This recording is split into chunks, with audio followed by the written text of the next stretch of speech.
मैं जे के चलो, क्या हाल है आप सब लोगों की। उम्मीद करता हूँ कि आप सभी लोग बढ़िया होंगे और आगे भी बढ़िया रहना। गाइस, मैं जानता हूँ कि जो आज का वीडियो है वो थोड़ा बहुत लेट आया, जिसकी वजह से आप लोग गुस्सा होगे, लेकिन यार कोई बात नहीं।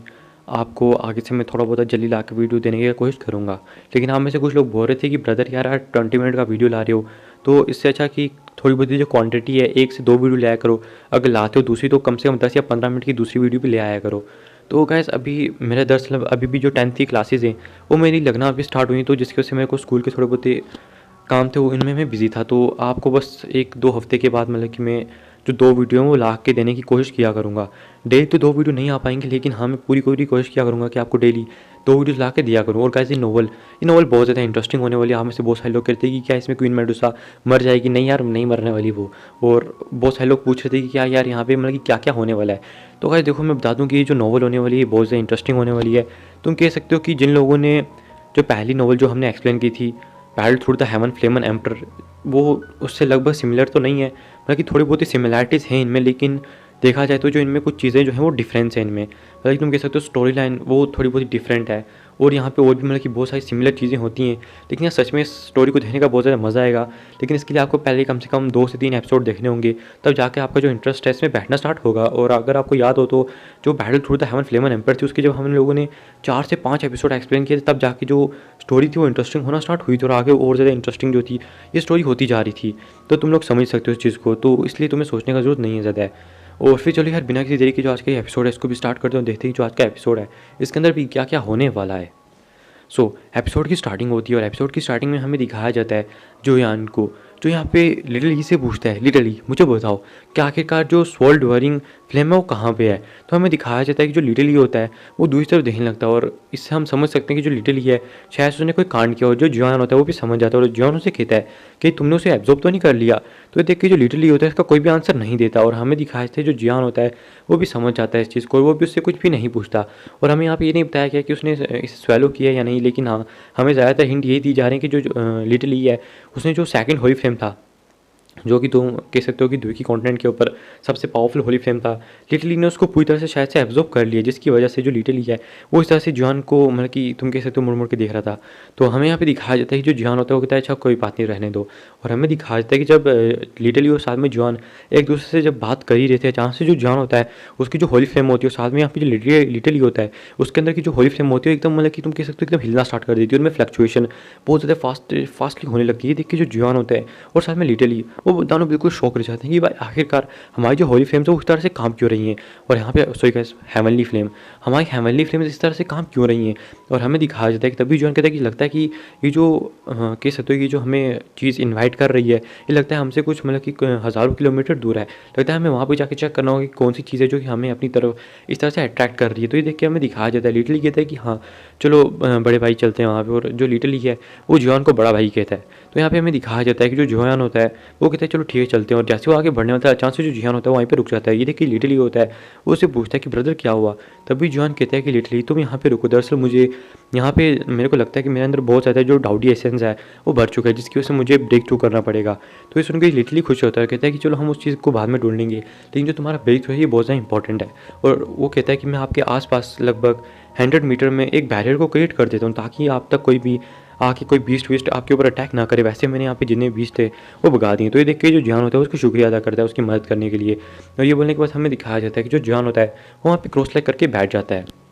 हमें दिखाया जाता है कि जो जियान होता है वो कहता है कि मुझे पहले जो अपनी द्विकी है उसे स्टेबल कर लेना चाहिए ब्रेक थ्रू करने से पहले, क्योंकि आज से 10 साल पहले जब मैंने हुंडी एंडी के साथ फाइट किया था तभी जाके मैंने जो अपनी द्विकी है उसका यूज़ किया था। अभी तक मैंने इसका यूज़ नहीं किया, जिसकी वजह से ये भी थोड़ी आउट ऑफ कंट्रोल है। तो पहले इसको कंट्रोल में लाना होगा ताकि कोई भी गड़बड़ ना हो। और वहाँ पर हमें दिखाया जाता है लिटरली वो आसमान में जाके बहुत ज़्यादा दूर जाके बैठ जाता है, ताकि अगर कुछ होता है तो वो इन चीज़ों से जियान को बचा सके। और यहाँ पर हमें दिखाया जाता है कि जो जियान होता है वो वहाँ पर बैठ के आधा घंटा कम से कम जो अपना द्विकी होता है उसको बिल्कुल स्टेबल करता है। उसको स्टेबल करने के बाद जो जान होता है वो अपने जब आंखें खोलते तो उसके मुंह से अचानक से जो द्विकी का धुआं होता है डाउडी एसेंस का वो बाहर निकलता है, और कहता है कि सच में इसको ये जो फीलिंग है सच में बहुत ज़्यादा अच्छी है, अब मैं ब्रेक थ्रू के लिए आगे बढ़ सकता हूँ। हमें दिखाया जाता है कि जो जियान होता है वो अपनी जो कह सकते हो कि वेन्स होती है उनके अंदर अपने जो द्विकी होता है डाउडी एसेंस होता है उनको दौड़ाना स्टार्ट कर देता है। और हमें दिखाया जाता है कि जो जियान होता है उसकी जो पावर है वो भी मतलब कि एकदम फ्लक्चुएट कर रही थी, और जो जियान होता है इसे पूरी तरह से कंट्रोल करने का भी कोशिश कर रहा था, क्योंकि इस टाइम पे जो जियान उसके अंदर बहुत सारे डाउटी एसेंस जो है जा चुका है, जिसकी वजह से इस टाइम पे जियान को थोड़ा बहुत दिक्कत हो रहा था। लेकिन कुछ ही देर में जो जियान होता है वो डाउटी एसेंस जो उसकी बॉडी में चला गया था उसको आराम से एब्जॉर्ब कर लेता है, और जो आसपास का डाउटी एसेंस होता है जियान अब उसको बहुत तेज़ी से अपने अंदर एब्जॉर्ब करना स्टार्ट कर देता है। लेकिन हमें दिखाया जाता है कि जो जियान होता है उसे जो आसपास इतना सारा डाउटी एसेंस था उसे एब्जॉर्ब करने में बहुत ज़्यादा दिक्कत हो रही थी। ये देख के जो जियान होता है वो कहते हैं कि अगर ऐसा ही चलता रहा और बीच में अगर ये होता है कि जो डाउटी एसेंस है उसकी कमी पड़ती है तो सच में यार यहाँ पे मेरे वाट लग जाएगी, क्योंकि देखा जाए तो मैं जिस जगह पे बैठा हूँ शायद से इस जगह पे ज़्यादा डाउटी एसेंस नहीं है। और हमें दिखाया जाता है, जॉन कहता है कि लगता है कि ब्रेक थ्रू के लिए जो डाउटी एसेंस था ये काफ़ी नहीं था, मैं गलत जगह पे बैठ के इस चीज़ को कल्टीवेट कर रहा हूँ। मुझे किसी हाइट पे बैठना चाहिए था जहाँ से मैं आराम से जो डाउटी एसेंस है उसको एब्जॉर्ब कर सकूँ। मैं ज़्यादा ग्राउंड लेवल पे बैठा हूँ जिसकी वजह से जो डाउटी एसेंस है मैं उसको इतने अच्छे से एब्जॉर्ब नहीं कर पा रहा हूँ। अगर ऐसा ही चलता रहा तो सच में यहाँ पे जो मेरा ब्रेक थ्रू है वो फेल हो जाएगा, और यहाँ तक ये भी हो सकता है कि इससे आगे फिर मैं कभी ब्रेक थ्रू ही ना कर पाऊँ। ये देख के जॉन कहता है कि नहीं यार ऐसा तो नहीं होना चाहिए। लेकिन हमें दिखाया जाता है कि अचानक से जो जियान होता है उसके पास में एक भंवर सा बन जाता है, एक वाइट कलर का, जिसके अंदर से कह सकते हो बहुत सारे डाउटी एसेंस निकल के जो जियान होता है उसकी जो डाउटी एसेंस की कमी होती है उसको पूरा करने लगता है। ये देख के जॉन एकदम शॉक हो जाता है और कहता है कि कौन है जो मेरी मदद कर रहा है। लेकिन जॉन को इस बारे में कुछ भी पता नहीं लग रहा था कि आखिर क्या चीज़ थी। लेकिन हमें दिखाया जाता है कि दूसरी तरफ जो जियोली होता है उसको भी ये चीज़ पता लग गई थी कि कोई जो जियान है उसकी मदद कर रहा है, और वो जियान की मदद कर रहा था, इसलिए वो जियोली होता है वो बिल्कुल इंटरफेयर नहीं करता। लेकिन जियोली को भी पता नहीं था कि आखिर कौन सा बंदा है जो कि मतलब किस तरह से जियान की मदद कर रहा है, क्योंकि 100 मीटर के दायरे के अंदर अगर कोई भी होता तो वो उसको डिटेक्ट करके जियान के पास बिल्कुल भी नहीं आने देता। लेकिन वो जो बंदा है शायद से बहुत ज़्यादा ताकतवर है, जो कि बहुत दूर से ही शायद से जो जियान है उसका मदद कर रहा है, या फिर कुछ और चीज़ भी हो सकती है। और ना ही जियान और जियोली को समझ आता है कि आखिर ये कौन था। लेकिन जब जियान इतनी सारी डाउटी एसेंस को एब्जॉर्ब कर रहा था, जो बहुत सारा डाउटी एसेंस होता है वो जो जियान का स्पेस स्टोरेज रिंग होता है उसके अंदर जाने लगता है, जिसकी वजह से जो जियान का स्पेस स्टोरेज रिंग होता है वो चांस वहाँ पे ब्लास्ट हो जाता है। ये देख के जो जियान होता है हमें दिखाया जाता है कि वो बहुत ज़्यादा डरने लगता है, क्योंकि कैसे तुम लोग जानते हो यार, चाहे जो स्पेस स्टोरेज रिंग का बाकी चीज़ें वो उसके लिए इंपॉर्टेंट नहीं था, लेकिन जिस जेट स्पेस बॉटल के अंदर जियान ने जो अपने पूर्वज थे यानी कि जियो के बिल के पूर्वज उनकी सोल का तुम कैसे जो लास्ट टुकड़ा जहाँ पे सेव करके रखा हुआ था अगर उसको कुछ हो गया तो जो जियान उसको पूर्वज को फिर से जिंदा करने का जो मौका है वो उसके हाथ से निकल जाएगा। लेकिन हमें दिखाते जियान अपनी सोल पावर से इस चीज़ को डिटेक्ट कर लेता है कि जो पूर्वज की कैसे जो बॉटल है इसको कुछ भी नहीं हुआ है। और हमें दिख के दिखाया जाता है जो जियान होता है उसको अपने दिल में यार थोड़ा बहुत सुकून मिलता है कि चलो अच्छा यार जो पूर्वज है उसकी बॉटल को कुछ नहीं हुआ, वरना यार मेरे तो यहाँ पे लग जाते। और यहाँ पे हमें दिखाया जाता है कि जो जियान होता है फिर से वो अपनी कल्टिवेशन के ऊपर ध्यान देता है। और यहाँ पे हमें दिखाया जाता है जियोली भी अब वापस से वहाँ पे क्रॉस लेग करके बैठ के कल्टिवेशन करना स्टार्ट कर देता है और आसपास ध्यान भी देने लगता है। लेकिन हमें दिखाया जाता है वापस उसी जेट की बोतल का सीन, जिसके अंदर जो हमारे जियो के बिल के पूर्वज थे उनकी तुम कह सकते हो कि सोल पावर तुम कह सकते हो सोल पावर का जो लास्ट अंश है वो वहाँ पे कैद था। हमें दिखाया जाता है कि अचानक से उस जो बॉटल होती है उसमें थोड़ी बहुत ही कह सकते हो फ्लक्चुएशन हो रही थी, क्योंकि वो भी जो डाउटी एसेंस था उसको एब्जॉर्ब कर रही थी। और अब उसके अंदर भी वो जो बॉटल है उसके अंदर ऐसा लग रहा था कि कोई मरा हुआ इंसान जैसे कि अब ज़्यादा जीवित होना स्टार्ट हो रहा हो। और लेकिन ये जो जियान और साथ में जियोली होते हैं वो दोनों मतलब कि इस चीज़ के ऊपर बिल्कुल भी ध्यान नहीं दे रहे थे, क्योंकि जो जियान का पूरा ध्यान था वो कल्टिवेशन के ऊपर था। जो जियोली था वो आसपास पहरा दे रहा था। अभी उसने मतलब कि इतना जो बॉटल है उस पर कोई नज़र रखा नहीं हुआ था, जिसकी वजह से हमें दिखाया जाता है कि जो शायद से तुम कह सकते हो जो पूर्वज हैं शायद से रिकवर हो रहे हैं। तो यहाँ पे हमें दिखाया जाता है कि वो जो जेड बोतल होती है वो इसी तरह से उस पावर को बहुत तेज़ी से एब्जॉर्ब करना स्टार्ट कर देती है, और ऐसे ही करते करते लगभग 2-3 घंटे बीत जाते हैं। और हमें दिखाया जाता है कि जो जियान होता है अचानक से थोड़ी देर के बाद एक राहत की सांस लेता है और कहता है कि आखिरकार मेरा ब्रेक तो हो ही गया। सच में ये बंदा कौन था जिसने मेरा मदद किया, या फिर ये कोई बंदा था या कोई और चीज़ थी, मुझे बिल्कुल नहीं पता। लेकिन सच में इस बंदे ने मेरी बहुत ज़्यादा मदद की। अगर ये मेरे को कभी मिलता है तो सच में इसका शुक्रिया अदा करना चाहिए। लेकिन मेरे को लगता है कि शायद से कोई और चीज़ हो सकती है, क्योंकि कोई बंदा अनजाने अनजाने में मेरी मदद क्यों करेगा। मेरे को लगता है शायद से मैं जिस जगह से आया हूँ यानी कि तुम कह सकते हो कि वर्ल्ड से आया हूँ, तो क्या पता जिस जगह में फंस गया था वहाँ से कुछ चीज़ ऐसा हुआ हो जिसकी वजह से मेरी कोई मदद हो चुकी हो। लेकिन जो कहता है कि अभी इस बारे में मैं कुछ भी नहीं कह सकता हूँ जब तक फ्यूचर में मुझे इस बारे में पता नहीं चल जाता। और हमें दिखाया जाता है कि जो जियान होता है वो चीज़ को इग्नोर ही कर देता है। और फिर हमें दिखाता है वो जल्दी से जाता है जो जेड का बोतल होता है उसको उठाता है, और हमें दिखाया था बाकी सामान को उठा के स्पेस में क्रैक को बनाता है और वहाँ पे इन सब चीज़ों को डाल देता है। और आपको पता ही है यार, जब कोई बंदा 2 या 9 स्टार तक पहुँच जाता है तो वो खुद का एक छोटा सा वर्ल्ड क्रिएट कर सकता है। अगर आपने BTTH 1 देखी तो लास्ट टाइम पे जब जो हुन कबीले वाले बाकी लोगों पे अटैक कर रहे थे, जो उनका सबसे पावरफुल कह सकते हो कि दूसरा बंदा था जो कि सेकंड होली फ्लेम थी जो कि 2 या 9 स्टार पे थी, वो अपनी खुद की जो अंदर की वर्ल्ड होती है उसके अंदर इन सब लोगों को कैद कर लेती थी, जिसकी वजह से कोई भी टेलीपोर्टेशन की मदद से भाग नहीं पाता था। तो ये ऐसे करके उन सबको मारती थी। तो तुम समझ सकते हो ऐसे जो जियान है उसके पास वो तो एक डाउट है, तो उसके पास उससे बड़ा जो है स्पेस है जिसकी वजह से वो वहाँ पे इन चीज़ों को रख सकता है, और उसे मतलब कि स्पेस स्टोरेजिंग का कोई ज़्यादा ज़रूरत नहीं है। और हमें दिखाया जाता है कि जो जियान होता है तभी वो जाके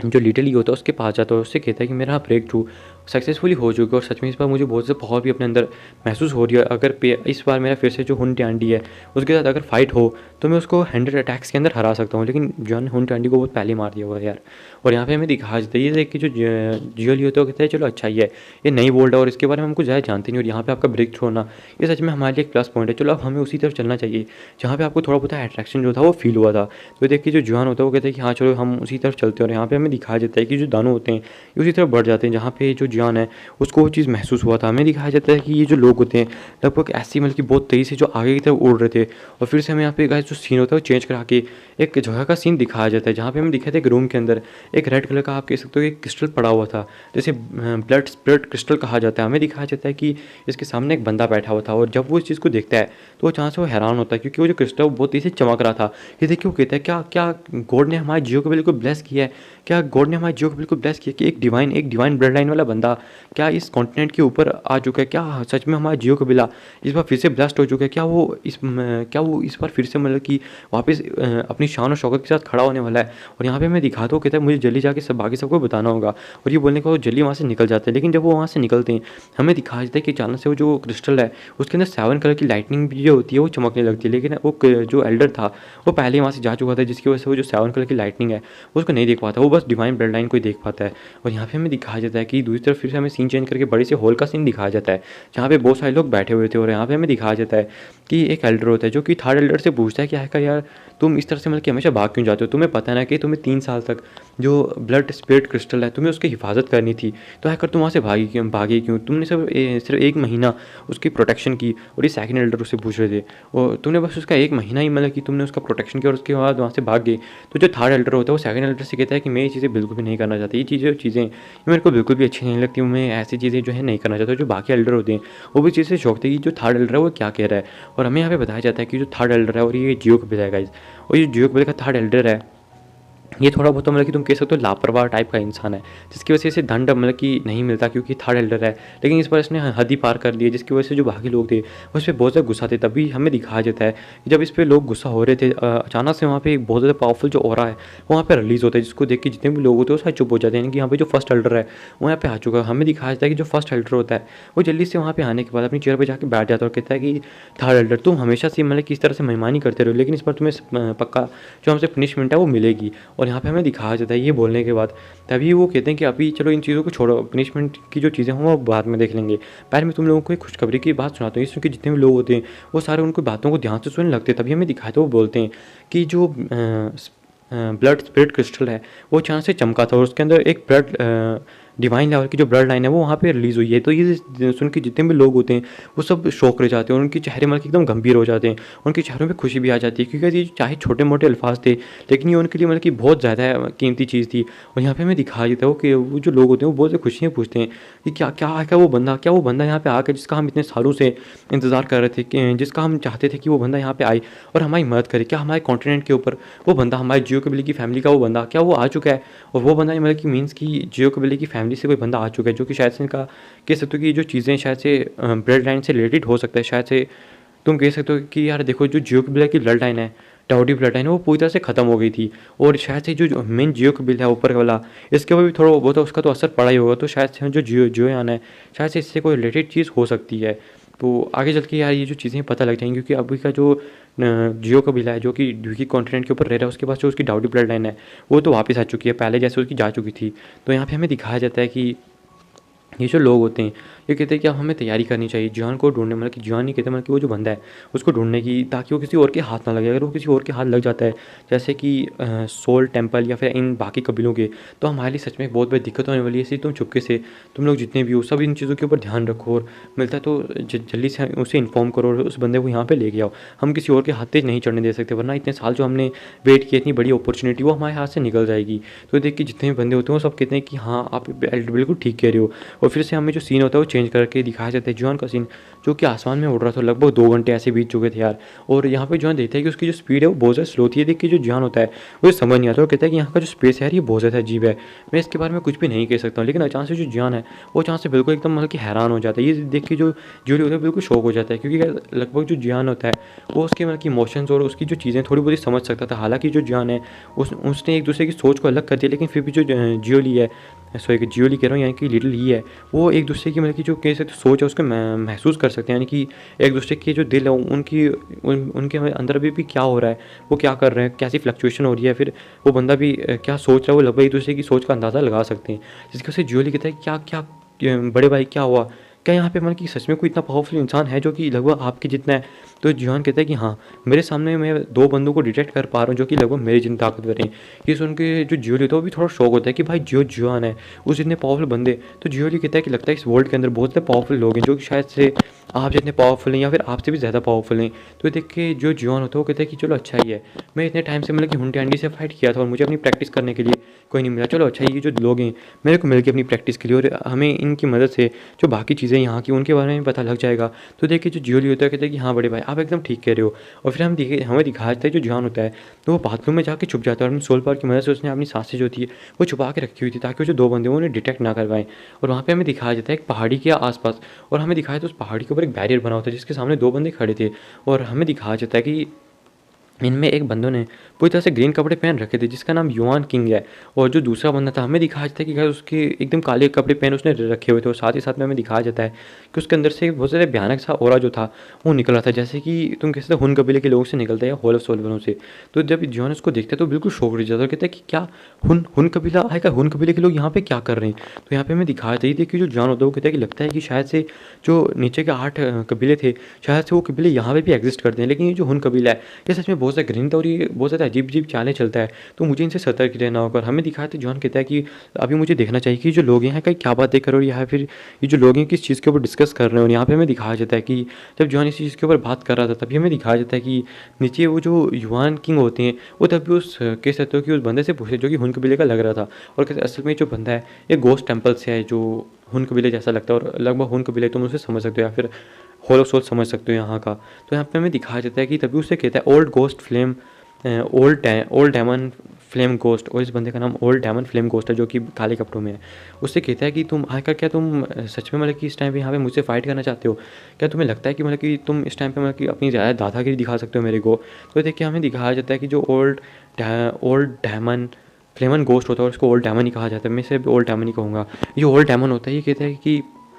अरे ऐसा किसने कहा। और हमें दिखाया जाता है कि युआन किंग जो होते हैं वो अपने मन में सोचते हैं कि जो गोस्ट टेम्पल वाले ये बड़े ही मतलब कि बुरे लोग हैं, इन्होंने एक बार एक इंजर्ड ह्यूमन को मारने के लिए इन लोगों ने एक बार पूरी सिटी को तबाह कर दिया था पूरी तरह से। और इसलिए मतलब कि इन लोगों से जितना ही बच के रहें वो भी अच्छा ही। और एक बार मतलब कि मैंने भी अपने ग्रुप के साथ इन बंदों के साथ फाइट किया तो इन बंदों को अच्छा खासा मैंने इंजर्ड भी कर दिया था। हालांकि जो बंदा है अभी पावर लेवल में देखा जाए तो मेरे मुकाबले का इतना नहीं है, लेकिन फिर भी इस बंदे के पास कुछ ऐसे घृणित चाल है जो कि सच में इस बार देखा जाए तो इतना साल हो गया हम लोगों को फाइट किए हुए, तो ये जो बंदा है सच में पहले से अब थोड़ा बहुत ज़्यादा ताकतवर बन चुका है। उसके पास शायद से और ग्रीन चालें हो सकती है जो कि गोस्ट टेम्पल के लोग यूज़ करते हैं। हमें दिखाया जाता है कि तभी वो कहते हैं अच्छा तो तुम मुझसे फाइट करने आए हो, तो चलो ठीक है आज हम दोनों यहाँ पे फाइट करके इस चीज़ को ख़त्म कर देते। और ये बोलने के बाद हमें दिखाया जाता है कि अचानक से वो कहते हैं कि 9 इल्यूजनरी लाइटनिंग, और अगर 9 इल्यूजनरी लाइटनिंग ये बिल्कुल जो जियोन की 3000 लाइटनिंग है उसके बराबर ही है। और यहाँ पे हमें बताया जाता है कि जो 9 इल्यूजनरी लाइटनिंग होती है जो टेक्निक है इसमें हमें दिखाया जाता है कि जो बंदा होता है युआन किंग ये अपने 9 पहले बॉडी को क्रिएट कर सकता है, यानी कि 9 इल्यूजन्स को क्रिएट कर सकता है। वो जो 9 इल्यूजन है जब वो एक नेक्स्ट लेवल तक पहुँचेंगे तो 3 बॉडीज़ के अंदर कन्वर्ट हो जाएंगे, यानी कि जो बंदा ही 3 बंदों के अंदर कन्वर्ट हो जाएगा और उसकी जो हर बॉडी होगी उसके पास सेम पावर ही होगी, जिसकी वजह से इस बंदे की जो पावर है कुछ टाइम के लिए बहुत ज़्यादा बढ़ जाती है। और जब तक इसकी मेन बॉडी को डैमेज नहीं पहुंचता तब तक इसके जो इल्यूजन्स हैं वो टूटेंगे नहीं, यानी कि जो इसके इल्यूजनरी बॉडीज़ हैं 2 वो टूटेंगी नहीं। और एक तरह से तुम कह सकते हो कि लगभग एक बंदे की ताकत के साथ 3 बंदों की ताकत को लगा सकता है। तो ये देखिए जो जियोन होता है वो सच में इस बंदे के पास इतनी अच्छी टेक्निक, अगर ये टेक्निक मेरे को मिल जाए तो मैं यहाँ पे बहुत आराम से सर्वाइव कर सकता हूँ। लेकिन हमें दिखाया जाता है कि तभी जो बंदा होता है ये सीधा उस बंदे के जो ऊपर जब अटैक करने जा रहा था तो ये देखिए जो ओल्ड डायमंड होता है थोड़ा बहुत झिझकता है और कहता है कि ये जो इसकी पावर है सच में बहुत ज़्यादा पावरफुल है, मैं इस टाइम पे इससे फाइट नहीं कर पाऊंगा, मुझे कोई और काम रास्ता ढूंढना होगा। तभी वो कहता है रुको रुको, तुम्हें किसने कहा कि मैं तुम पे अटैक करने के लिए यहाँ पे आया हूँ। तो देखिए जो युआन किंग होते हैं वो रुक जाते हो, कहते हैं फिर तुम यहाँ पे आए क्यों हो। तो कहता है कि तुम जानते हो कि यहाँ पे ट्रेजर रिलीज़ हो रहा है। तो युआन किंग कहते हैं कि हाँ लेकिन ये ट्रेजर मैं तुम्हारे हत्थे नहीं चढ़ने दूंगा। तो कहता है देखो ये जो चीज़ है ये बात की है और तुम्हें क्या लगता है कि अगर मुझे ये ट्रेजर यहाँ पे लेना होता कि तुम तुम्हारे हत्थे चढ़ जा, मैं तुम्हें पहले बताता कि उस ट्रेजर को मैंने बहुत लंबे टाइम से नज़र रखी हुई थी, लेकिन यहाँ पे बाद में तुम आ गए। और तुम्हें क्या लगता है कि हमारा जो गोस्ट टेम्पल है उसकी छुपने की टेक्निक की मदद से अगर मैं छुपता रहता तो क्या तुम मुझे कभी ढूंढ भी पाते? तो ये देख के हमें दिखा देता है, ये देखिए युवान किंग कहता है कि हाँ भाई ये बात तो सच है कि अगर ये जो बंदे हैं अगर छुपने का कोशिश करें तो मैं इनको बिल्कुल भी ढूंढ नहीं सकता। तो आखिर क्या चीज़ है कि जो बंदा है ये बिल्कुल मेरे सामने आया हुआ है। तो उससे पूछते हैं इस चीज़ के बारे में, तो बताते हैं कि देखो इस यहाँ पे एक बहुत ज़्यादा पावरफुल वॉरियर रहता है जो कि हम दोनों से बहुत ज़्यादा पावरफुल है और हमें एक चुटकी में मसल के मार सकता है। और ये जो चीज़ है वो इसका मतलब कि तुम कह सकते हो कि इसका मतलब कि बहुत लंबे टाइम से सुरक्षा कर रहा है, यानी कि वो इसके ऊपर बहुत लंबे टाइम से नज़र रखा हुआ है। वो हमेशा मतलब कि कुछ टाइम के बाद आता है, वो इस चीज़ को आके चेक करता है कि किसी ने इस चीज़ को लिया भी है या नहीं, इसलिए उसने आसपास इसके एक बहुत बड़ी फॉर्मेशन को क्रिएट कर दिया जिसको तोड़ना इतना ज़्यादा आसान नहीं है। अगर हम दोनों मिलकर अपनी पावर का यूज़ करके इस फॉर्मेशन को तोड़ें और इसके अंदर जाके मतलब कि वो जो चीज़ है उसको निकाल लें, तो उसके बाद मतलब कि हम दोनों बाद में डिसाइड कर सकते हैं कौन जो है इस चीज़ को लेके जाएगा। लेकिन हमें पहले इस चीज़ को यहाँ से मतलब कि बैरियर को तोड़ कर उस चीज़ को निकालना होगा, वरना अगर उस बंदे को पता लग गया कि हमने उसकी चीज़ के ऊपर नज़र रखी हुई थी और हम यहाँ पे ऐसी चीज़ें रखते कर रहे थे तो हमें मार डालेगा। तो ये सोच के युवान किंग होते हैं वो कहते हैं कि हाँ भाई ये बंदा तो ठीक कह रहा है, हमें पहले उस चीज़ को निकाल लेना चाहिए वरना हम सच में उस बंदे के जो है दुश्मन बन जाएंगे। तो हमें दिखाया जाता है कि वो ओल्ड डायमंड को खेलते हैं, लेकिन हाँ तुम अगर कोई चालाकी करने की कोशिश करोगे तो इस चीज़ को भूल जाना कि मैं तुम्हें मतलब कि बिल्कुल भी बख्शने का कोशिश करूँगा। और ऊपर से जो जॉनी इन दोनों को चुपके से देख रहा था वो कहता है सच में ये लोग कितने बेवकूफ़ है ये बंदा युवान किंग, इसको पता भी नहीं कि वो बंदा इसके साथ क्या चाल चलने का कोशिश कर रहा है। और हमें दिखाया जाता है इसी के साथ कैसे जो एपिसोड होता है यहीं पे ख़त्म होता है। नेक्स्ट एपिसोड के अंदर कैसे का फाइट होने वाला है और जो जियान है वो और भी मतलब की चीज़ों को एक्सप्लोर करेगा। तो हमें इसको देखने के यार मतलब कि सच में बहुत ज़्यादा मज़ा आने वाला है। तो आई होप कि आप भी मतलब की जो चीज़ें इसको एंजॉय करोगे। और आज का जो एपिसोड है ये भी यहीं पे ख़त्म होता है और कुछ दिन के बाद मैं आपको दो एपिसोड भी ला के देना स्टार्ट कर दूँगा। और अभी जो लाइन लेंथ है वो मैं इसकी थोड़ी छोटी ही रखूँगा, क्योंकि यार अगर मैं इसकी लाइन लेंथ को ज़्यादा रखूँगा तो जो एल्गोरिथम है वो तुम पता है गड़बड़ कर देगा इस बारे में। तो तुम समझ सकते हो यार मेरी बात को कि मुझे लाइन लेंथ क्यों छोटी रखनी पड़ रही है, लेकिन हमें थोड़ा बहुत शॉर्ट में भी एक्सप्लेन कर रहा हूँ। सो आई होप कि आपको जो यार मेरी वीडियो है वो अच्छी लगी होगी। मिलेंगे फिर आपसे नेक्स्ट वीडियो में देखते हैं कि क्या होने वाला है। तब तक आप यार मेरे चैनल को सब्सक्राइब करके रख लो, क्योंकि 15K के हम बहुत ज़्यादा नज़दीक पहुँच चुके हैं।